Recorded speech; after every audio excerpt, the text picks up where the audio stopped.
Middle class. ये शब्द सुनते ना दिमाग में सबसे पहले क्या आता है? हम्म शायद एक बंधा हुआ रूटीन। बिल्कुल। महीने की शुरुआत में आने वाली वो सैलरी, या फिर वो ईएमआई का कैलकुलेशन। और सबसे बढ़कर सेफ खेलने की एक बहुत ही गहरी आदत। हाँ, एकदम सही कहा। बचपन से ही ना हमें एक अदृश्य रेस में दौड़ाया जाता है, जिसका बस एक ही मंत्र होता है कि रिस्क मत लो। किसी तरह बस लाइफ में सेटल हो जाओ। हाँ, तो आज की हमारी इस गहन चर्चा का विषय यही मानसिकता है। हम मिडिल क्लास के माइंडसेट को डिकोड करेंगे। ये बहुत ही दिलचस्प विषय है। बिल्कुल। और हमारे पास आज सुरक्षा बनाम स्वतंत्रता, मतलब सिक्योरिटी वर्सेस फ्रीडम के विषय पर ओशो के दर्शन से जुड़े कुछ बहुत ही शानदार नोट्स और विचार हैं। तो आज हम इस बात की गहराई में उतरेंगे कि आखिर साधारण परिवेश में पले बढ़े लोग रिस्क के नाम से ही क्यों कांपते हैं, ये डर हमारे अंदर आया कहाँ से है? और कैसे हर कदम पर सुरक्षित रहने की ये जो जिद है ना, ये इंसान के अंदर मौजूद रचनात्मकता या क्रिएटिविटी को पूरी तरह से मार देती है। और यहाँ सबसे दिलचस्प बात यह है कि हम सिर्फ इस समस्या की सतह पर बात करके नहीं रुकेंगे। बिल्कुल नहीं। आमतौर पर लोग इस डर के बारे में शिकायत तो बहुत करते हैं कि इंसान बड़ा नहीं सोच पाता या हमेशा डरा रहता है, हम्म लेकिन हम अक्सर इसके पीछे के क्यों को नजरअंदाज कर देते हैं। इसीलिए हम इस चर्चा में उन ऐतिहासिक और मनोवैज्ञानिक कारणों को समझेंगे जो असल में इस मानसिकता को चलाते हैं। क्योंकि अगर हम ये समझ जाएं कि ये डर काम कैसे करता है, तो शायद हम ये भी देख पाएंगे कि इस पुरानी सोच के जाल से बाहर निकलने का असली रास्ता क्या है। एकदम सही। तो अगर हम भारतीय मिडिल क्लास की जिंदगी को एक फ्रेम में रखकर देखें ना, तो ये मुझे हमेशा एक रेलवे ट्रैक की तरह लगती है। एक रेलवे ट्रैक। हाँ, मतलब कल्पना कीजिए कि एक ट्रेन है जो एक बहुत ही तय पटरी पर दौड़ रही है। जिसके स्टेशन पहले से ही फिक्स कर दिए गए हैं। बिल्कुल। और ट्रेन को बस उन स्टेशंस पर हपते हुए आगे बढ़ना है। जैसे पहला स्टेशन आता है स्कूल में बेहतरीन मार्क्स लाना, खासकर 10वीं और 12वीं के बोर्ड एग्जाम्स में। हाँ, क्योंकि वही आपकी जिंदगी तय करेंगे ना। फिर अगला स्टेशन आता है इंजीनियरिंग कर लो या मेडिकल में चले जाओ। और उसके बाद का सबसे बड़ा स्टेशन, एक सुरक्षित जॉब ढूंढो। हो सके तो कोई सरकारी नौकरी या फिर किसी बड़ी मल्टीनेशनल कंपनी में पक्की जगह। फिर अपना घर खरीदो, 30 साल की होम लोन वाली ईएमआई शुरू करो। परिवार बसाओ और बस जीवन को सेटल मान लो।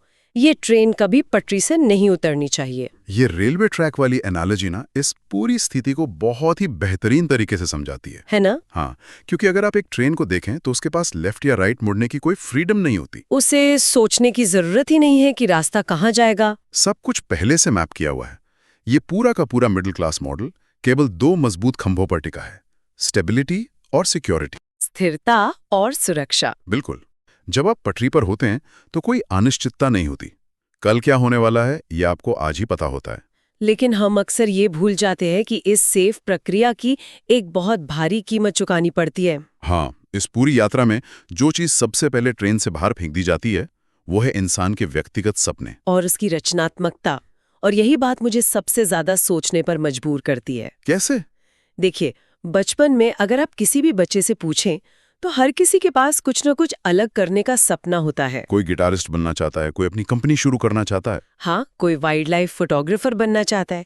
लेकिन जैसे जैसे इंसान इस रेलवे ट्रैक पर आगे बढ़ता है ना, समाज का दबाव उसे एक ही बात सिखाता है कि पहले पढ़ाई कर लो, एक अच्छी नौकरी ले लो, फिर जो शौक पूरे करने हैं वो करते रहना। और सच्चाई ये है कि वो फिर कभी आता ही नहीं है। लोग अपने विचारों और अपने पैशन को पीछे छोड़ते चले जाते हैं क्योंकि उनके अंदर एक बहुत गहरा डर बैठ जाता है कि अगर उन्होंने अपनी इस पटरी से उतरने की कोशिश की तो उनकी आर्थिक और सामाजिक स्थिरता पल भर में छिन जाएगी। एकदम सही बात है। और यहीं पर व्यक्तिगत इच्छाओं और सामाजिक सुरक्षा के बीच एक बहुत बड़ा टकराव होता है। ऐसा नहीं है कि लोगों में टैलेंट की कोई कमी होती है। वे अपने कदम इसलिए पीछे खींच लेते हैं क्योंकि इस रेलवे ट्रैक से बाहर पैर रखने का सीधा सा मतलब है अनिश्चितता का सामना करना। और मिडिल क्लास के मनोविज्ञान में अनिश्चितता को संभावनाओं के रूप में नहीं देखा जाता, उसे सीधे तौर पर एक खतरे के रूप में देखा जाता है। जब सफलता का पैमाना सिर्फ और सिर्फ स्थिरता बन जाए तो कोई भी नया कदम बेवकूफी भरा रिस्क लगने लगता है। बिल्कुल। लेकिन मुझे एक बात हमेशा परेशान करती है। क्या हम इंसान जन्म से ही ऐसे होते हैं जो हमेशा सुरक्षित रास्ते पर चलना चाहते हैं? ये एक अच्छा सवाल है। एक छोटा बच्चा जब चलना सीखता है तो वो गिरने से नहीं डरता, वो बार बार गिरता है फिर उठता है। सही कहा। तो फिर अचानक से बड़े होते होते ये इतना गहरा डर कहाँ से आ जाता है? ये एक बहुत ही शानदार ऑब्जर्वेशन है। ये डरना एक दिन में पैदा नहीं हुआ है। मतलब ये इतिहास से जुड़ा है। हाँ, अगर हम पुरानी पीढ़ियों के संघर्ष को देखें तो ये तस्वीर एकदम साफ हो जाती है। हमारी पिछली 2-3 पीढ़ियों का समय। बिल्कुल। उन्होंने भारी अभाव या कहें तो स्केर्सिटी का समय देखा है। आज़ादी के बाद का समय ले लीजिए, या 80 और 90 के दशक का शुरुआती दौर, जब बुनियादी ज़रूरतें पूरी करना ही अपने आप में एक बहुत बड़ा संघर्ष था। हाँ, 2 वक्त की रोटी कमाना आसान नहीं था। उस समय प्राइवेट सेक्टर में इतनी नौकरियां भी नहीं थी। और अर्थव्यवस्था भी काफी बंद थी।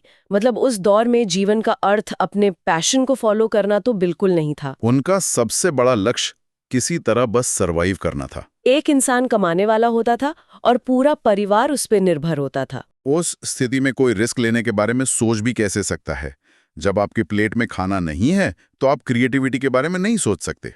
ये बात तो है। उस पीढ़ी ने गहरे आर्थिक संकट देखे हैं, और जब कोई इंसान इतने अभाव से गुजरता है तो उसके लिए सुरक्षा ही भगवान बन जाती है। इसलिए जब उन्होंने अपने बच्चों को जीवन के पाठ पढ़ाए तो अपने उसी कड़वे अनुभव को आगे बढ़ा दिया। एक बहुत ही सख्त नियम बना दिया गया कि रिस्क मत लो, हमेशा सबसे सेफ रास्ता चुनो।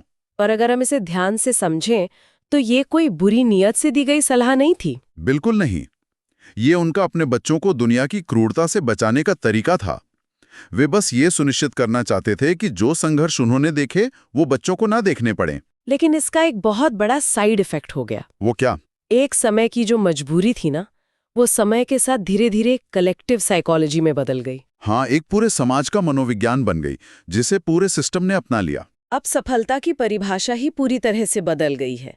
सफलता का मतलब अब ये नहीं है कि आपने जीवन में क्या नया क्रिएट किया, या आप अपने काम से कितने खुश हैं। सफलता का केवल एक ही अर्थ रह गया है कि आपके पास एक सिक्योर जॉब है या नहीं, और आपकी लाइफ स्टेबल है या नहीं। अगर ये चीजें हैं तो आप समाज की नजर में सफल हैं, वरना आप फेलियर माने जाएंगे। और यही वो जगह है जहां वो हिदायत जो कभी प्यार से दी गई थी आज एक जंजीर बन चुकी है। बिल्कुल। हम आज उस अभाव वाले दौर में नहीं जी रहे हैं, लेकिन हमारे दिमाग का जो सॉफ्टवेयर है वो आज भी उसी पुराने कमांड पर चल रहा है। और ये हमें वर्तमान समय के एक बहुत बड़े पैराडॉक्स की तरफ ले जाता है। एक ऐसी विडंबना कि दुनिया आज पूरी तरह से बदल चुकी है।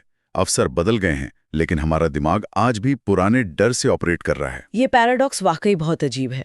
आज के दौर को ही देख लीजिए, इतनी सारी नई इंडस्ट्रीज बन रही हैं। इंटरनेट ने पूरी दुनिया को एक गांव बना दिया है।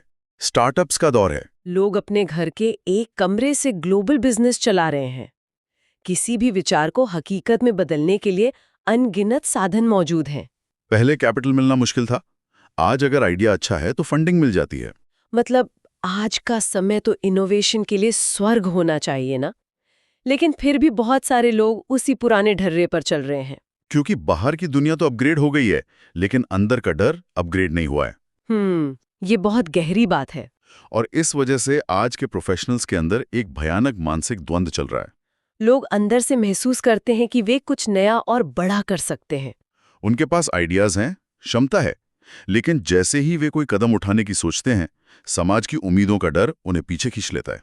जैसे अगर मैं फेल हो गया तो ईएमआई कौन भरेगा, या मेरा स्टार्टअप नहीं चला तो रिश्तेदार क्या कहेंगे, मेरी उम्र के लोग मैनेजर बन गए हैं, मैं जीरो से कैसे शुरू करूं। और ये जो अंदर ही अंदर चलने वाला संघर्ष है ना, ये बहुत ही घुटन भरा होता है। बिल्कुल। जब एक इंसान जानता है कि वो उस 9 से 5 के काम के लिए नहीं बना है, वो अपनी असली क्षमता को महसूस करता है, पर डर की वजह से दबा देता है। और इसका नतीजा ये होता है कि समय के साथ ये द्वंद्व एक भारी निराशा, एक गहरे फ्रस्ट्रेशन में बदल जाता है। और ये फ्रस्ट्रेशन अचानक एक दिन में नहीं आता। ये उन अनगिनत छोटे छोटे समझौतों का नतीजा है जो इंसान सुरक्षा बनाए रखने के लिए हर दिन करता है। वो इंसान बाहर से सुरक्षित दिखता है, लेकिन अंदर से वो पूरी तरह से खाली हो चुका होता है। और इसी खालीपन को समझने के लिए ना, जो ओशो के दर्शन से जुड़ी बातें हमारे सामने हैं, वे इस चर्चा को एक दार्शनिक स्तर पर ले जाती हैं। हाँ, उनका जो दर्शन है अलाइवनेस वर्सेस सिक्योरिटी का, वो बहुत सीधे चोट करता है। उनका एक विचार है कि जो जीवन पूरी तरह सेफ है,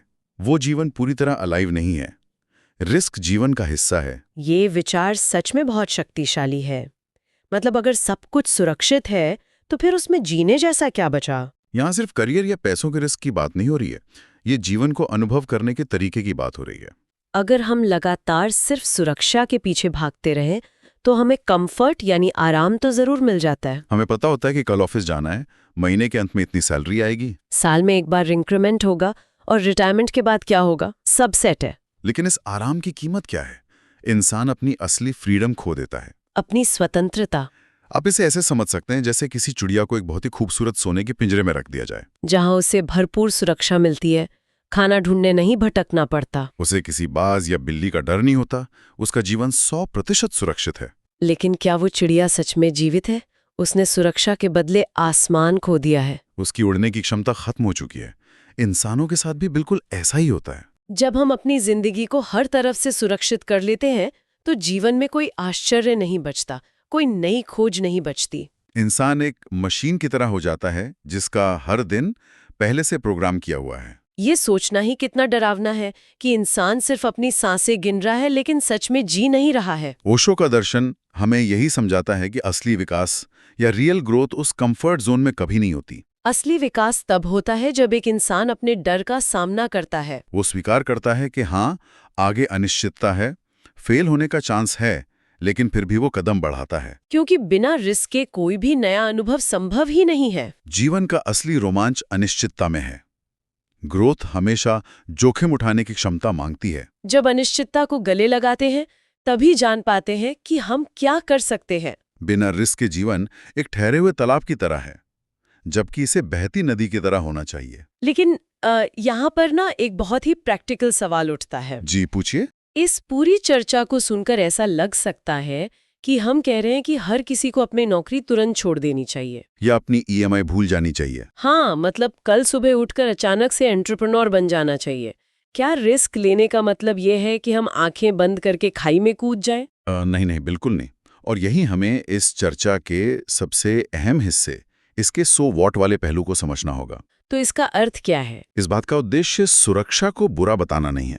सुरक्षा जीवन के लिए आवश्यक है। एक स्थिर आय होना, सिर पर छत होना, परिवार की जरूरतें पूरी करना गलत बात नहीं है। ये तो जिम्मेदारी है। समस्या सिक्योरिटी होने में नहीं है। समस्या तब शुरू होती है जब सिक्योरिटी ही जीवन का एकमात्र लक्ष्य बन जाता है। मतलब जब इंसान सिर्फ सुरक्षा के लिए काम करता है तो जीवन यांत्रिक बन जाता है। बिल्कुल।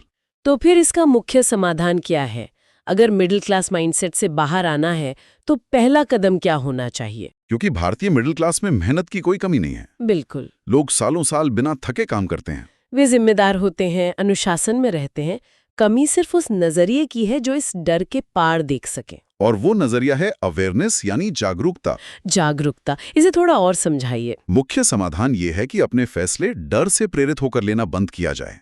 जब फैसले डर की वजह से लिए जाते हैं तो इंसान बस भाग रहा होता है। लेकिन जब अवेयरनेस के साथ फैसले लेते हैं तो संतुलन आता है। हाँ, ये समझना कि मैं ये जॉब इसलिए कर रहा हूँ क्योंकि ये मेरी आज की जरूरत है, ना कि इसलिए कि मैं कुछ नया करने से डरता हूँ। जब आप जागरूक होते हैं तो आप अपनी सुरक्षा को बनाए रखते हुए भी वीकेंड्स पर अपने पैशन पर काम कर सकते हैं। आप छोटे छोटे और कैलकुलेटेड रिस्क ले सकते हैं, और जब ये जागरूकता आती है तभी रियल पोटेंशियल बाहर आता है। बिना पूरी जिंदगी दांव पर लगाए भी जीवन में बहुत बड़े बदलाव लाए जा सकते हैं। एकदम सही।